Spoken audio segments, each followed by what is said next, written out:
if I were the contractor in that scenario, I would physically repel from the adjuster at that point. And I would say, whoa, it sounds to me like you're talking about policy and coverage. If there are not enough line items on the estimate, it's short. And so you have to figure out why. There's a reason why there's not enough line items on the estimate. Oh yeah, I read your estimate. I'm thinking, yeah, right. He didn't read through that whole report. We go into the kitchen and he's like, I'm telling him about why, here's the load bearing wall and here's all the work we have to do. He goes, yeah, I read the report and it said this, that, and the other. And I realized he really did read my report. And just to show you how shocking that was, a freaking tear came to my eye, man. I say that all the time. I was so shocked, oh my gosh, he really did read my report. So it never happens.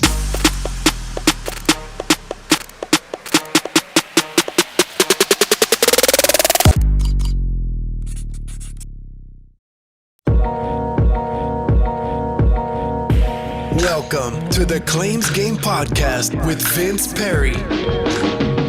Get all the tips you need from insurance claim advocates and professionals and grow your public adjusting career to the next level. And now the commercial claims advocate, Vince Perri. All right, I'm cutting it off because we are here with the man, the myth, the legend, Chad Michael, a.k.a. the Practitioner, a.k.a. what I've been calling you, the OG. You know what that stands for, right? You tell me. The original gangsta. Basically, you are the original. You are when I started to really get deep into claims and trying to figure out what I should do, how I should counter my arguments, how I should present things, I would watch you. And then when I started my YouTube channel and looking to see, who else is out there? And I was like, all right, there's Chad out there. And I'm like, there's not really anybody else out there. I'm like, this is a good space for me. And yes. It's an honor. When I first met you, I forgot where it was, some conference, but yeah. It was just an honor to finally meet you in person. And now to have you at our event, it's even more of an honor. So thank you, Chad, for coming on, man. Oh, my pleasure, Vince. I mean, honestly, I don't know how I could even, respond to something like that. I mean, it's just, it blows me away to think that anybody would want to listen to what I have to say at all, So to hear stories from people I meet out there, they're like, hey, I've been watching your channel and all that. But hey, man, quick shout out to you, dude. I mean, you saw that, you saw there was a vacuum, a space for you, right? And you stepped into it, you saw the vision, and you took took the bull by the horns, and you've been doing awesome ever since, man. Consistent, awesome, valuable content. I mean, you deserve to be growing like you are right now, dude. So congratulations to you, man. I appreciate that. Proud I appreciate that. Yeah. It's a lot of work, right? It's a lot of work. It's hard to keep going with that content and keep having something relevant come out there. And sure. But, you get 20 views, 30 views, and you're like, who's even paying any attention? Exactly. And then it grows, it grows and you just keep at it. Yeah. So thanks for coming on. The reason why we're doing this is the passport to Miami. I think it's funny. It's clever, right? Passport to Miami. Absolutely. But I was born and raised there. So if you know anything about Miami, not a lot of people are actually from there. And, we'll be having our event on November 16th. We're very excited. And I want to have this sort of as a preview of what they're going to get from you. I really want you to just drop some value bombs in this 40 minutes tops that we're going to have here of just what you know. And you know a lot. You have your own course. You have your own book. You have your own teaching. You're a coach, and you teach all of the fundamentals of what you've learned over the years of really how to spot damage, how to inspect a claim, how to properly present your arguments to the insurance company so that, like you told me before we actually got on, was making sure that you as the contractor really do everything possible before really getting to that point to, do we have to use a public adjuster? Do we have to use an attorney? What is it that we have to do without you stepping over any line? So walk me through that. Walk me through that process, Chad. When you go to a loss, what is it? You said something very clever that I want you to repeat, which is a crime scene. Walk me through your process, Chad, when you walk into a loss and you're just really trying to gather the evidence so that you could present it correctly to the insurance company. Sure. Yeah. I mean, I think, at first I have to tell you, I have not written a book yet. I have Oh, writings and things, but I have not written a book. And so that I know I need to do that, but I appreciate the fact that you think I have a book because I, no, I do have the online course, but yeah, great question, man. And I think that goes in line with, what I do the most. I think my training and consulting and the training course and the events are mostly geared towards insurance restoration contractors. However, there's always public adjusters that are in attendance. Sometimes regular IAs will come too. I always ask, who are the adjusters here? And they're afraid to raise their hand. But also attorneys will come and people who do appraisals. And I've been hired by those folks too, like public adjusters and attorneys. So like, I love them all. Like they're all like family to me in the industry, all the players of the game. Right.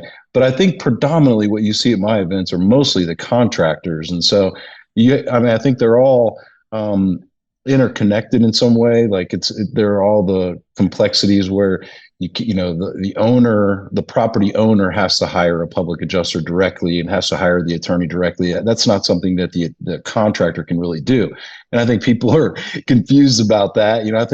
I think a lot of contractors, they find themselves in spaces and forums and groups on Facebook, and there's a lot of talk about policy. They might find a channel like yourself, like yours, that they can just learn a ton of value from, but they might assume that they could just talk about, certain things that they can't if they're not a public adjuster, right? So I always kind of start from that premise. And I think it's helpful for any attorney and public adjuster to also hear these same things, because it goes in line with what you said, that, for an attorney or a public adjuster, if they were handed a file, it sure would be great if all of these other options that maybe were available to the contractor or to the property owner have already been exhausted, or at least there's some kind of trail of due diligence where you can pick up from. And what I'm talking about specifically is mostly the inspection and the estimate, right? And so that's what I talk about, is inspections, estimates, and supplements. Like my course is iescertified.com, standing for that: inspections, estimates, supplements. Because like you, I saw just this wide open space, like there's nobody talking about just those three things. There's always like policy and other things. So, but for the contractor, I think it's so important that you exhaust all options that are available to you in the contractor lane. And so what does that mean? Like, what are the lanes that you have to kind of stay in? Well, it's basically as simple as the contractor really cannot discuss policy and coverage. I mean, there's a little bit that they can maybe discuss with policy as far as like, do they have the coverage? The kind of verifying coverage as a service provider. But I think that's where insurance adjusters give contractors the most friction, is because insurance adjusters kind of go in and they make you kind of operate with one arm tied behind your back, because the adjusters are like, well, no, we can't pay for that because the policy excludes it, or we can't pay for this because the policy says this, or the policy doesn't have coverage for that. And so like, if I were the contractor in that scenario, I would physically repel from the adjuster at that point. And I would say, whoa, it sounds to me like you're talking about policy and coverage, and I'm just a contractor. I can't talk about policy and coverage, right? So let me be the first to tell them, that I can't. And so that kind of feels like it puts the contractor at a disadvantage, major disadvantage, because the playing field is not equal, so to speak, because you can't talk about policy and coverage. I actually believe that the contractor has a ton of power if they just would know how to utilize that. Like, for instance, building codes, just for one example. And when I'm talking about ordinance and law, it is coverage. So you do have to know, do they have this coverage, and what type of building code? And I would say building code compliance, where a lot of people incorrectly refer to it as building code upgrade. But it's really just building code compliance, ordinance and law coverage, OL coverage. If the client has that coverage, and it's usually up to a certain amount, then the insurance company generally has to pay for everything that it takes to bring that project up to code compliance. And so the way I like to think of this is that the contractor, forget about insurance claims for a second. Let's just be contractors. Okay. That's how we can start to win, is first separate some of this stuff. Is let's be contractors. Let's not be attorneys. Let's not try to be public adjusters. Like those experts have their roles, right? So, but as the contractor, I think you need to stop and realize that you have to comply with building codes regardless if they pay for it or not. No insurance adjuster or anybody else should be able to force you to go break the law. And so, like, no matter where you're watching this or listening to this right now, if you're in America somewhere, you are required, okay, to comply with building codes. There are building codes where you are right now. And so I think as a contractor, you should start with refreshing your skills on basic building codes. And I'm not talking about, because like for me, I sort of missed the boat as a contractor. I have to be honest with everybody when I talk about this subject. I didn't know what I was doing. And I thought I knew what I was doing. And I thought, hey, I have people around me that I can rely on. They're experts in these topics. But I've now realized they didn't know what they were doing either. And so I could have been such a better contractor for my clients and a service provider if I would have known just some basic building codes like International Residential Code, International Building Code, International Energy Conservation Code.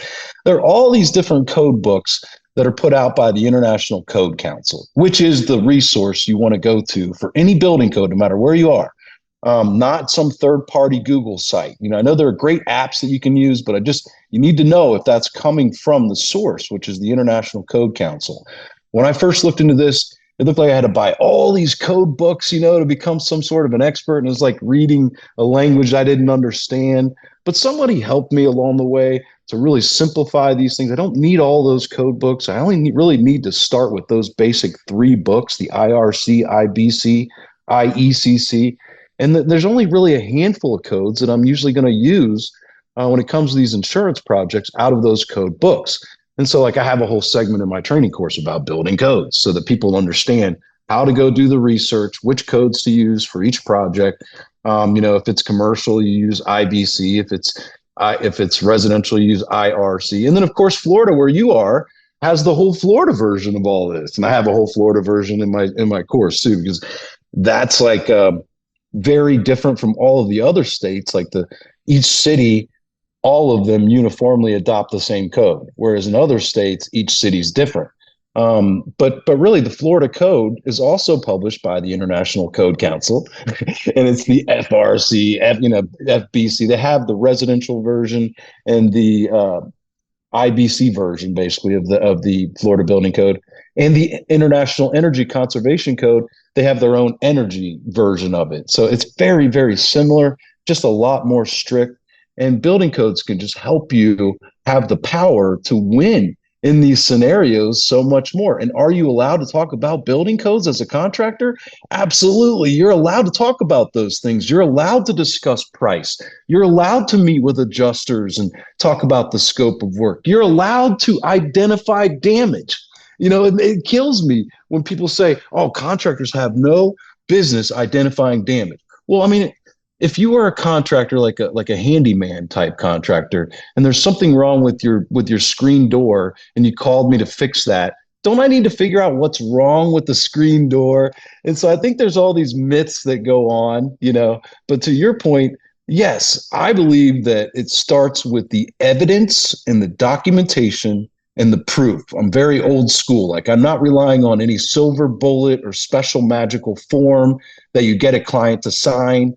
All it is for me is about collecting the actual evidence. So like you said, every job site to me is like a crime scene that must be investigated, right? It's like full on CSI crime scene technician, style, where everything's got to be dusted for prints, for example. If you could think of it in that way.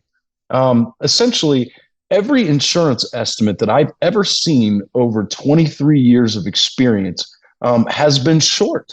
That's remarkable. Like, I used to own a virtual estimating company where I did hundreds and thousands of estimates throughout the year. And I had to look at all these insurance estimates all over the country, We wrote estimates in Canada and French for people in Quebec, but every estimate I've ever seen is short, with, the exception of maybe a typo where they add too many zeros or the decimals in the wrong place. But every estimate that I've ever seen from an insurance adjuster has been short. And that's because every line item on an estimate has a dollar sign next to it, has a dollar amount next to it. It equals a dollar amount. If there are not enough line items on the estimate, it's short. And so you have to figure out why. There's a reason why there's not enough line items on the estimate. And that could happen. That could be because of a multitude of reasons, but one of which being that the adjuster never saw the item in the first place. They never saw the item in the first place. So inspections for me, if you're talking about these hurricane claims that are down there where you are, or hail damage around the rest of the country, or wind out west or anywhere else, if it's an exterior type claim like that, a tornado or a tree falls on a house, then for me, every room, closet, and hallway in that building needs to be inspected. That's the way I look at it, right? So for me, that's not 10 photos. That's hundreds of photos. That's not 20 minutes. That's 2-3 hours or more of going through and, checking out with a flashlight or thermal imaging camera, all of the moisture that's in the building, on every ceiling, around every window, around every door, and then going around to the out and getting it up into the attic. By the way, that's the best way to get decking bought. People say oh, they don't approve it because they don't approve rot. The policy excludes rot. Well, there's 3 different building codes, perhaps 4, that'll get that deck bought that has nothing to do with rot. I don't say rot. That's a bad word. Rot, mold, these are all bad words. I never say it. Because what causes rot? What causes mold? Water, right? But has to be solidly sheathed, the deck. I think most people know about that. But it cannot be water saturated underlayment. Can't roof over top of water saturated underlayment. You can't roof over top of water soaked decking. Also, a 4th one perhaps is you must follow all manufacturer specifications. So no manufacturer specifications are going to allow you to roof over top of a warped deck, a rotted deck, a cracked deck, a deck with too many holes in it because it had too many roofs, or any of that.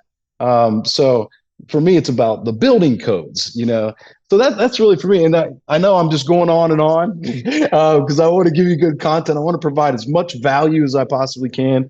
My events are like fire. It's like a fire hose of information, But I guess finally, what I really want to say is a fundamental to my teachings that I teach the most is that. And I don't like that term teach, because it's really just sharing what I've learned I hate to think of myself as a teacher talking over people.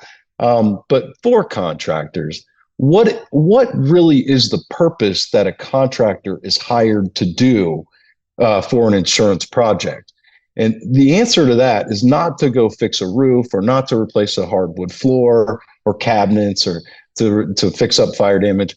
Really, the way that I view it is that, and this is what helps me so very much, it's like the starting position whenever I'm responding to an adjuster about anything really, which is that the contractor, the thing that they're contractually obligated to do, they're contractually bound to do, is they are hired as the contractor to perform all repairs that are prescribed by the insurance claim. That's the way I look at it. Okay. So it kind of helps me to, as a contractor, I like to let the insurance company make the first move. Let them come out, let them apply the coverage to the claim. Okay. They're going to pay a certain amount of money if they do apply coverage. It's not near enough. I know that, but I get happy because they've applied coverage. They've opened the door. What I say is take that money off the table. Get them to send the money that they're trying to offer up, take it off the table, put it in the bank, go ahead and get it out of their hands, and then come back to them, because they offer up the coverage. And as the contractor, I am I'm contractually obligated to go and perform all the repairs that are prescribed by them for the total amount of the replacement cost value. That would be my version, the approved replacement cost value amount. But everything that they put on there, that's my job now for that amount, right? And so I take that prescription that instruction list from the adjuster, if you will, the marching orders, and I go try to carry them out, right? And as I'm carrying those orders out, then I realize right away that I'm running into a brick wall, be it building codes or missing items or other things, or it doesn't have enough supporting items to complete, the task that they're trying to get me to complete. So that causes me to then approach them with the supplement. Does that make sense? So it's like let them make their move and then I react. So I'm at all times being a counterpuncher. But then when I submit my supplement, then they're asking me, why do you have this? Why do you have that? And that's the arena where I feel like I can win the most, is where an adjuster is going down through the estimate item by item, right? But I just feel like, I don't know about your thoughts, but because I can't speak on how an attorney does things or a public adjuster. I just can't. I can't imagine. I would never try to speak on their thoughts on that. But I wonder if that's not even a good thing in your world, like where you let them make the move, apply the coverage, and then you pounce. But I don't know. I mean, normally for us, we want to act first. We want to act fast. Because it's like it is like a crime scene, right? You want to make sure that you can gather all the evidence as soon as you can. At least document it and present all of your documentation, whether that's in the form of an estimate or that's in the form of a claim package with photo documentation with little circles and arrows and descriptions of everything that's going on. Because what we're doing as public adjusters, we're doing that investigation and we're telling a story.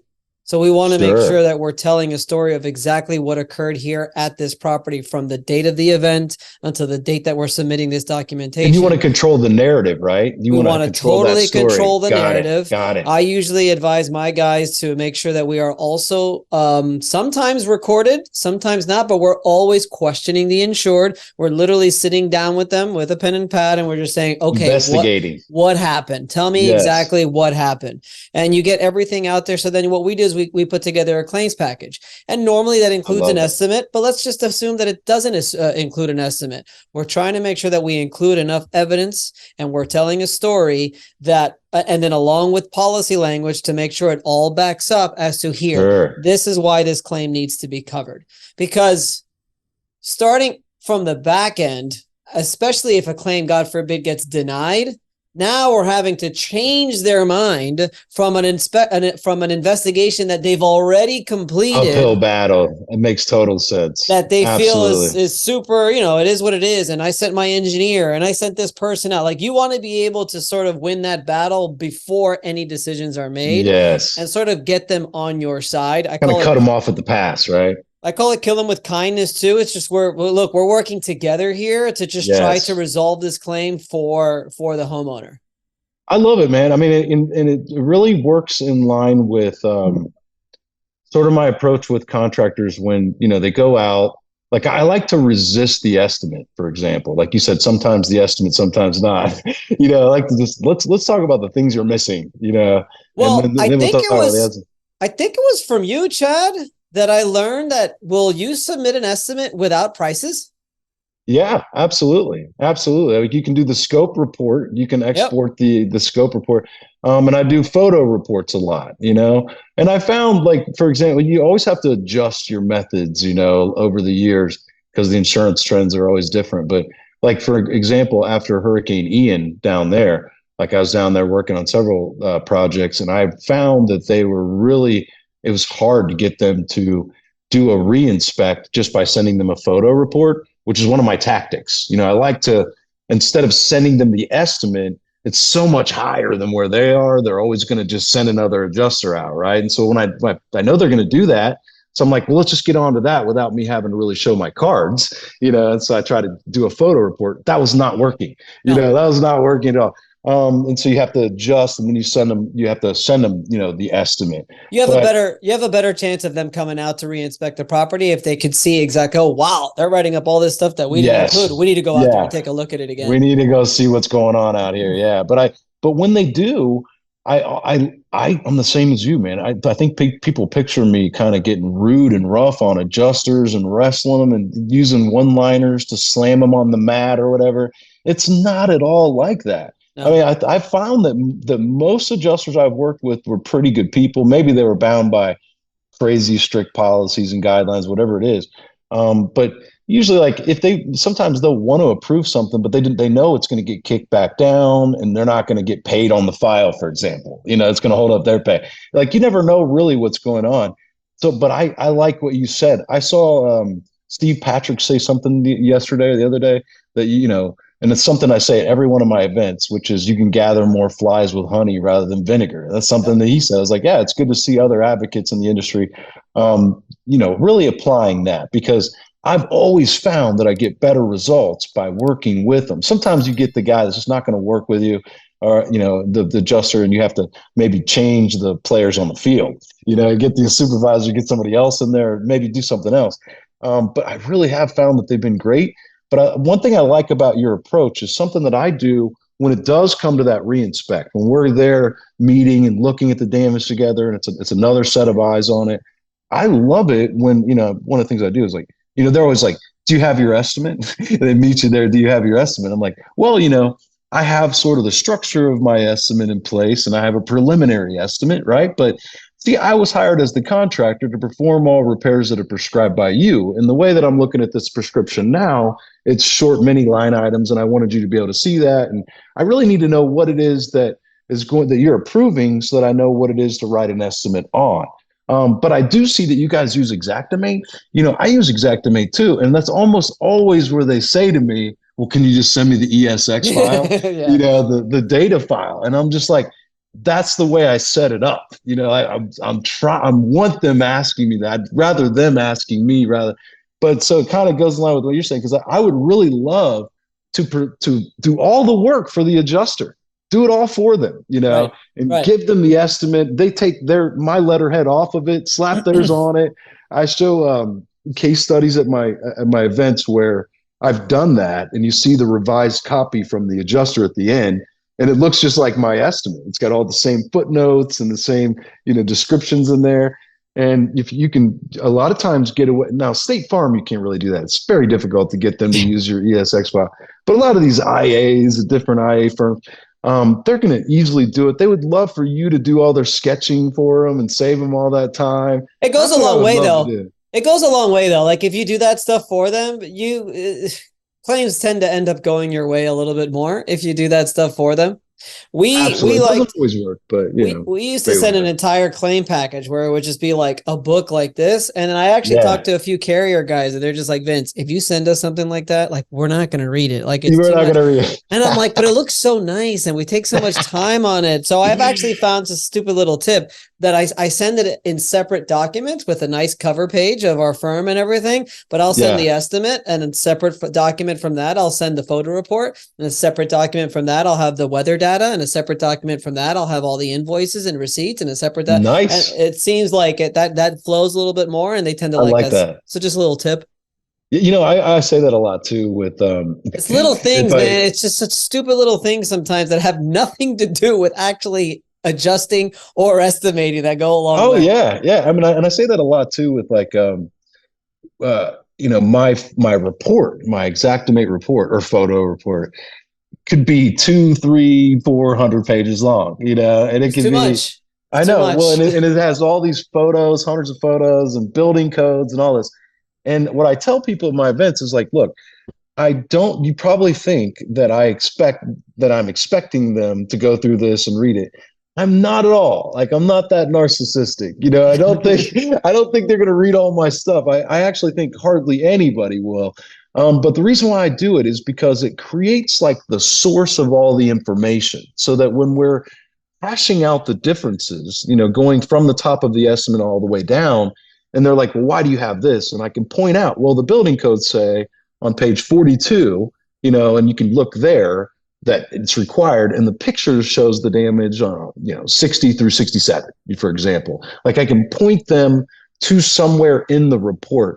But I always talk about this one guy as a tree damage job in Kansas City, Overland Park, I think it was. It's a nice area, but old kind of old school area. They have big trees. Huge tree fell on this house and screwed it all up. Like, it had a load bearing wall in the kitchen that was fractured. And I sent in a big estimate because they wanted the estimate to do the reinspect. The second adjuster comes out. He meets me, and he has my report printed out on his clipboard which never happens, you know. So I'm thinking this must be a new adjuster or something, you know. And so we go through and I'm telling him, you know, oh, we have this here on our estimate and here's why. And he goes, oh yeah, I read your estimate. I'm thinking, yeah, right. He didn't read through that whole report. We go into the kitchen and he's like, I'm telling him about why, you know, here's the load bearing wall and here's all the work we have to do. He goes, yeah, I read the report and it said this, that, and the other. And I realized he really did read my report.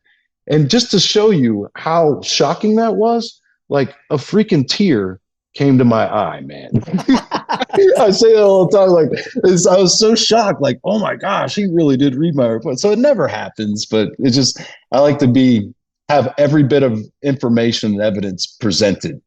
Chad, how much money are we leaving on the table by not enforcing O&L? Oh my gosh. Like, there's just no telling. There's no telling. I think for me, it almost always comes into play on every project, you know, almost always. I mean, you have your, you know, interior water damage, fire damage, and there's all kinds of codes that come into play. But like, you're in an area, I imagine there should be a lot of hurricane, you know, claims. Well, we have a lot of water damage. I mean, for most of my career, what I tell people, I was never really a roof guy. I was always exterior. Yeah.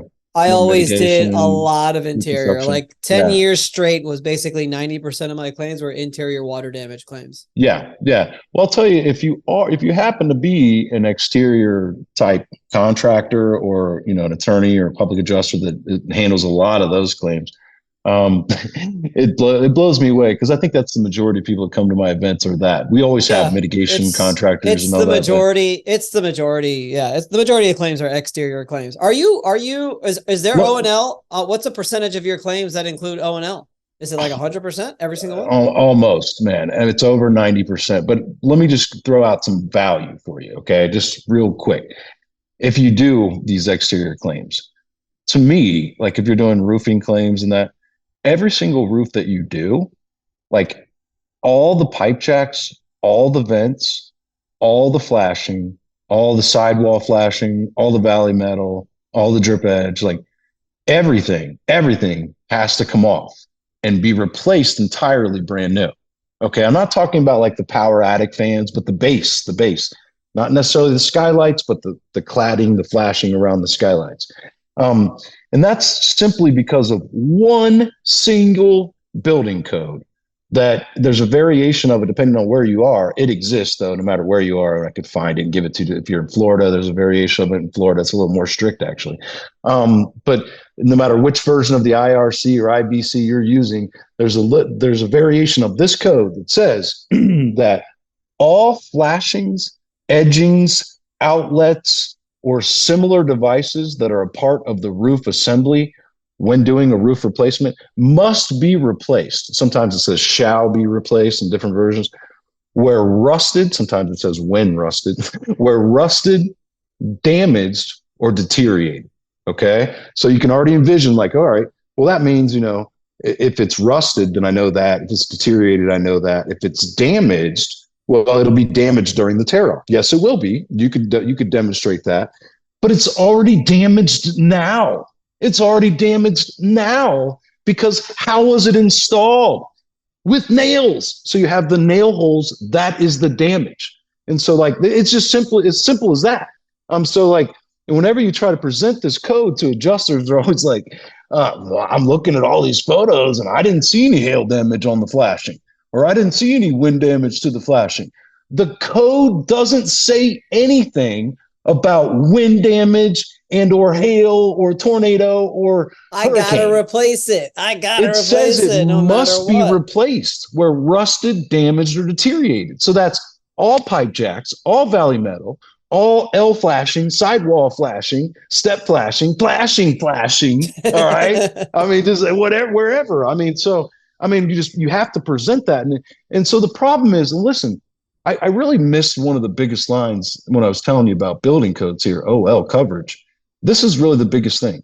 You got to understand this, really wrap your head around this, whoever you are out there watching this. Two things.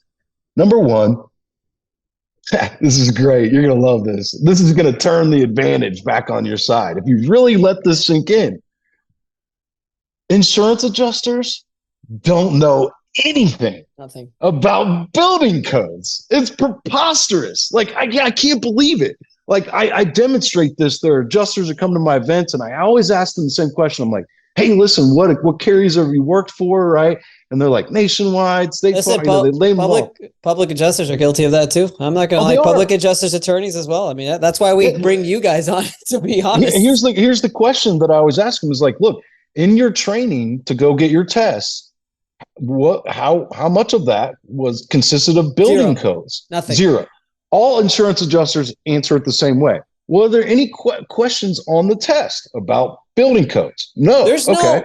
There's no questions on our test about estimating. It's insane. Like, insane. Then the adjusters, I ask them, I say, all right, when you were at State Farm, Nationwide, was there any training that they provided on this? And they're like, no. I had one guy say, there was something that I could have done, but it was optional. I did it on my own. That surprised me. So like when you present building codes to adjusters, they're not going to understand you. That's going to be the next problem. Which I was going to say, that's a problem on its own. That's the next problem. So you have to like educate when I found out this was a problem, I saw in Facebook groups, like somebody would say about that flashing code, hey, can somebody send me the flashing code? And like 9-10 people would be like, here you go. And they would send them this code. But I realized that the person asking the question has no idea about building codes. And the people that are answering, they also have no idea about building codes, because for me to answer that question for that person, I would need to know, where is it located and is it commercial or residential, right? That way I could send them the right code. So they're sending them codes and they're different variations of it. And guess what? It's working because the adjuster doesn't understand it either, right? And the supervisor and on and on and on. It works. So they're grateful and they're like, hey, that person really knows about codes. So here's the second part of that though. So first, adjusters don't know anything about building codes. You're allowed to talk about building codes. So that's going to give you that advantage back on your side to really level the playing field. Here's the second part. If that doesn't convince you, oh my gosh, your competition doesn't know anything about building codes. So like if they're going to go meet with 2-3 other contractors and that's what they tell you, they're not ready to sign yet today, great. Give them a little mini segment about building codes and make sure they quiz those other contractors, because once they understand that none of these contractors know about building codes, contractors, that's what you said. That's why we need you folks. You think you need us. But what you need to understand is that most of us don't know anything about building codes. Most contractors don't know anything about building codes. It's unbelievable. It's unbelievable. And so they're, and their attorneys, the public adjusters, nobody knows about these building codes. That's an arbitrage. That's a weakness that you can go in there and pounce on if you care. If you care enough to just level up your game just a little bit.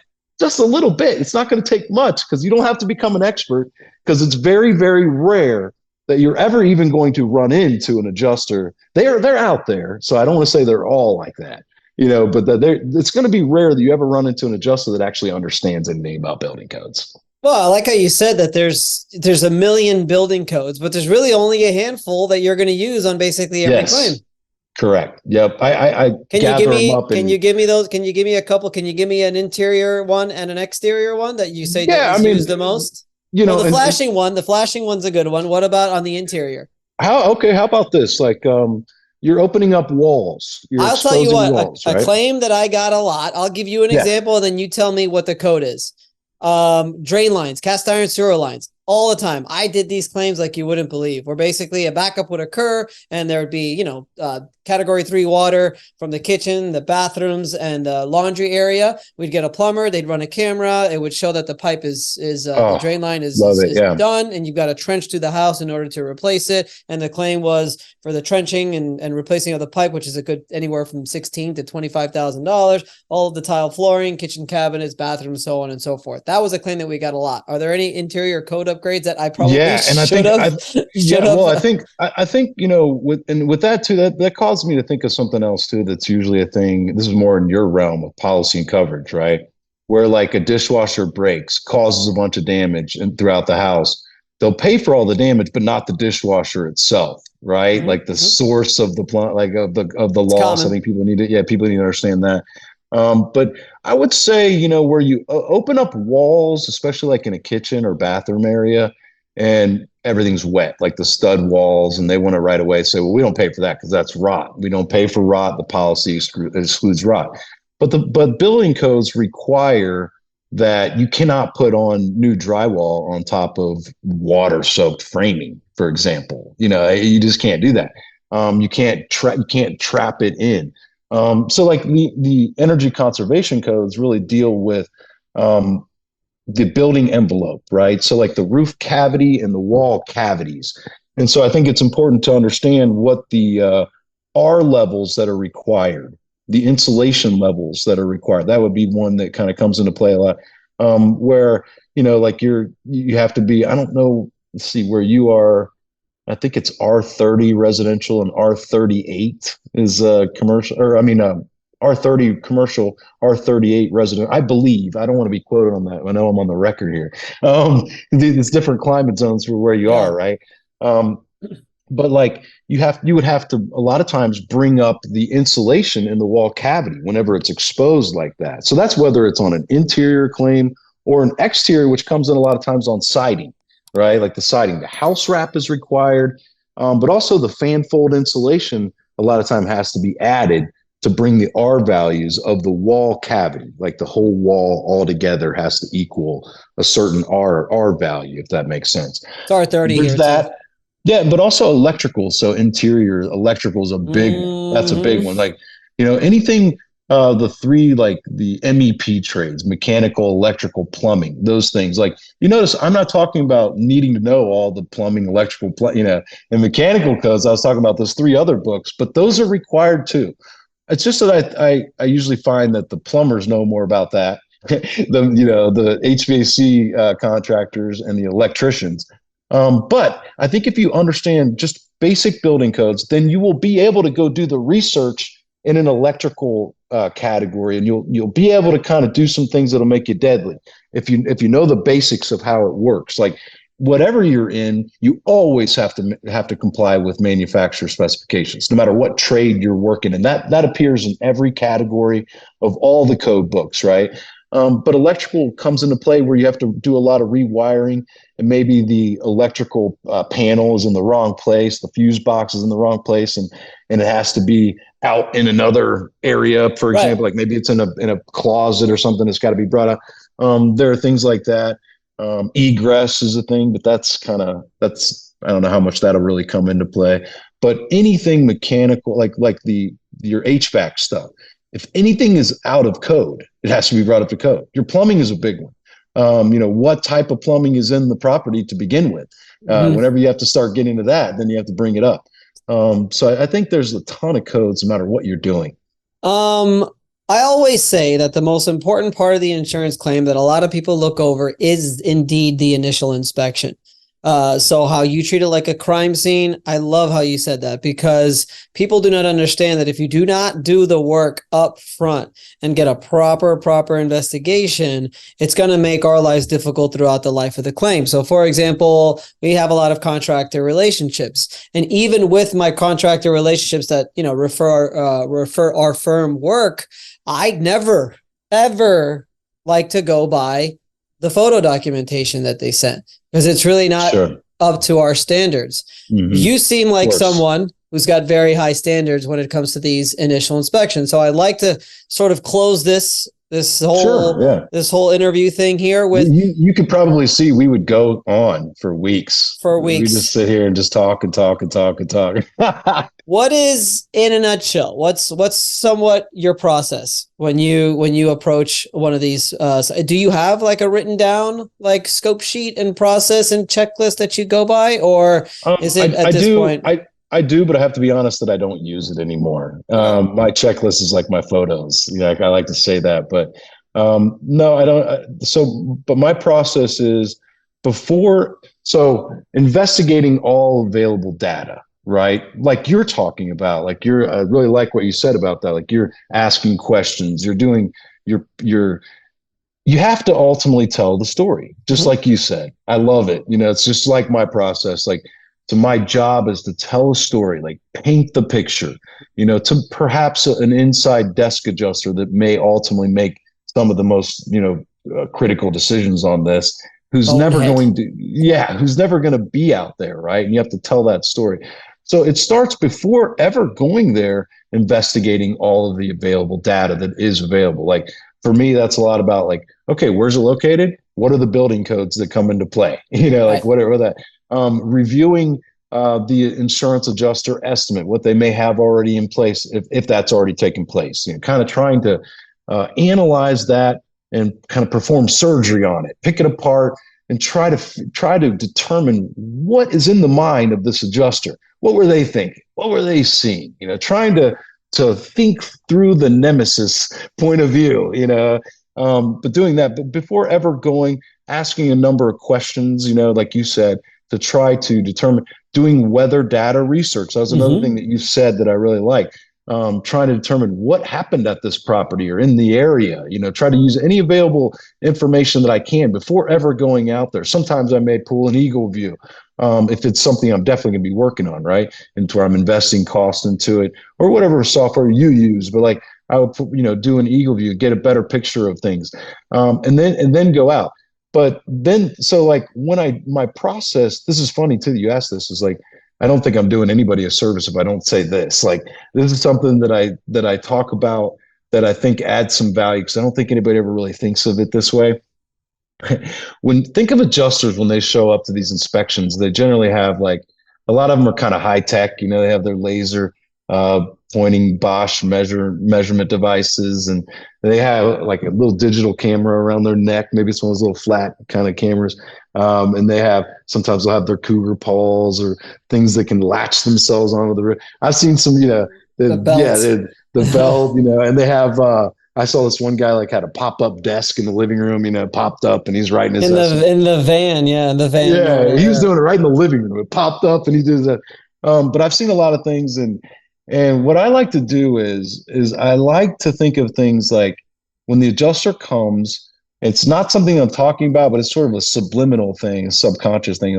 Like mine's better than yours is. Okay. Like this. So when you see me, like I almost look like, think like special forces parachuted in from an airplane, and I just landed in the back and I'm coming up and I've got all my gear, so you mentioned belt, right?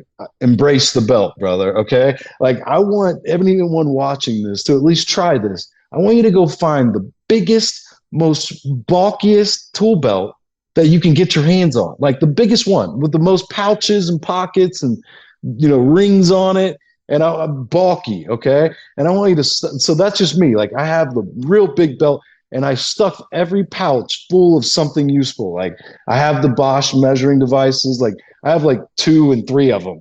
Like I have like the infrared camera and moisture detectors. And I mentioned that I inspect every room, closet, and hallway. I like to use a mini mag light, but I also have the big one, the big mag light, like hanging in the thing. So it's like when I go in, I have to like squeeze through doors so I'm not clanging into. So I have like a backpack with my my drone stuff, I'm always doing drone. But like and then my camera, I have a Canon T6i Rebel. They're up to like T8i now, but it's like $300-400. No big deal. It's not that big of a deal, but it's really bulky. It's big, it just looks big and intimidating, right? And I have it hanging around my neck. If it's a commercial job, then I've got my hard hat on, my safety vest, maybe some harnesses and stuff, man, stuff around my knees, like I'm not kidding you. It has an effect like you would not believe. And what your whole entire goal is to establish yourself as the expert, no matter what. Like if you're meeting with the client for the initial inspection or with the adjuster, right? And I think so. Like when I show up and they look at me, they're like, "Oh my God, who's this dude?" And I'm like, "Oh, hey, don't mind me. I'm just a contractor who was hired to perform all the repairs that are prescribed by you. So I'm just kind of here to find out what it is that you're going to approve, so I know what it is that I have to do. And I've got my camera. I'm going to take pictures and things.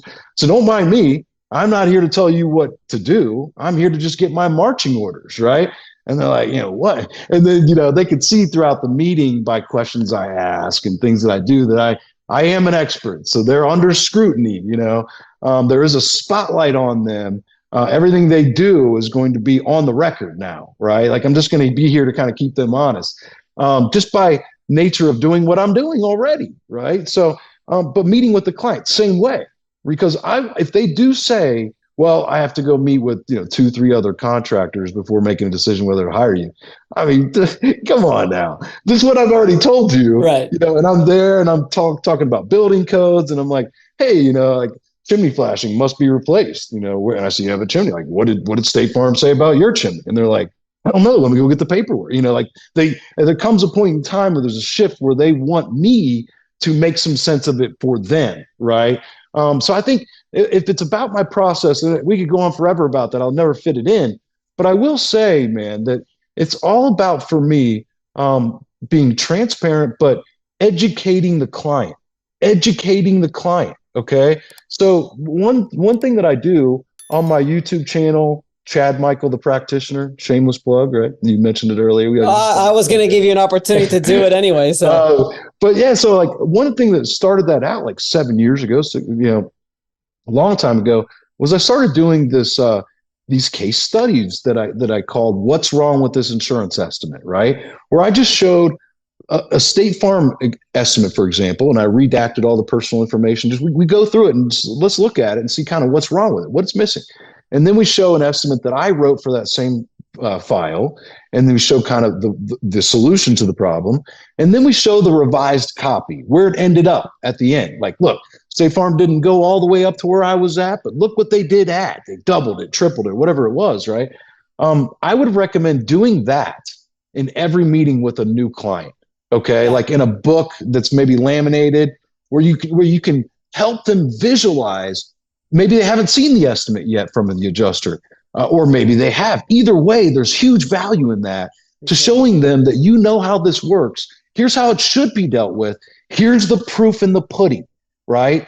And then not trying to be high pressure. Whenever they're like, okay, I got to talk to some other people. I'm already gathering my things, right? Like they don't need to sign right now. I'm confident they're going to sign later. I'm not one of those subscribers to, if they don't say no 7 times, then they don't really mean no. I think that's garbage. Like, I like to just do things like, I think this stuff sells itself. Yeah. So I think that if you do the right kind of inspection, educating the client the whole way, don't leave without making the proposal, giving them the agreement proposal. I try to do everything all in one shot if I can, even if it takes hours. I would like to be able to do it on that first day. Other people do it later. That's fine too. I've done follow-ups where you go back and give it to them, but for us, it's a little bit different because we don't really have to inspect it until after we get signed up. So I see what you're saying. You're talking about it from the contractor's perspective, where you're doing your inspection and you're hoping to get the sale at the same time. Yeah. We're usually already signed up and then we conduct our inspection. I would never, ever, if you're a contractor, ever share your Xactimate estimate with the client until they sign with you. I agree. Okay. If they say, I'll let you come out, but you need to be able to do an estimate because everybody's knocking on my door and they don't give me an estimate. They're always asking me for my paperwork. Well, if I have a client like that and after I've educated them, they're still asking that, because you shouldn't be asking that, by the way. They all think they need to find a contractor to do the work for this amount or lower than what the adjuster estimate says, right? And that's just because they're misinformed. They're not experts at this. They don't realize that the adjuster estimate doesn't include enough line items. We need to go back and get that done first, right? So if I'm educating them and they're still asking that, then I will give them, I'll write the estimate on the spot and give them a copy of my laptop and let them hold it and look at my estimate and roll around on the floor with it for 4 hours if they want to, but they're not getting a copy of it until they sign with me. I would never do anything on the behalf of a client. I would not go out and meet with an adjuster ever until I have a signed agreement in place. Those are just 2 little fundamental things there that I feel like I can't get off here without saying if you're a contractor, right? So don't do that kind of, like, you have to do a free estimate, give them a free inspection. I give them the results to the photos and the drone footage for free, but no free estimate. So, all right. I love it. Woo, Chad. I mean this with the utmost respect. I don't think I've ever been that quiet throughout an interview. Sorry, man. You've got so much information. It's just like oozing everywhere. And I am going to call you a teacher. Okay. There are a select few of us. Okay. The small minority who can actually, it's not really just teaching. It's the way you could present your thoughts and your experience in a way that is digestible to others, that they could actually take it and run with it. And to me, that is what separates a good teacher from a bad teacher. Or I'm so passionate about what I do. I love it so much. And that too. I love it. Well, if you guys, you better have a timer to cut me off down there, so I know. We will have a timer. Oh, you will get a 5-minute, hard stop. Yeah. Chad, thank you so much, guys. If you guys just listen to that, I mean, that's just a fraction of what you're going to get at the event. So get ready. It's going to be an amazing event. Miami, Florida, November 16th. Chad, thank you again so much for coming on now and for actually making the trip down so you can meet our fellow advocates. I can't believe I'm even included in a discussion with all the guys, all the powerhouse, not guys and gals, the powerhouses that you have coming to that event, man. Congratulations. I'm super proud of you, dude. I can't wait to go to Miami. Can't wait to see you next month, man. All right. See you later. All right, brother. We'll see you.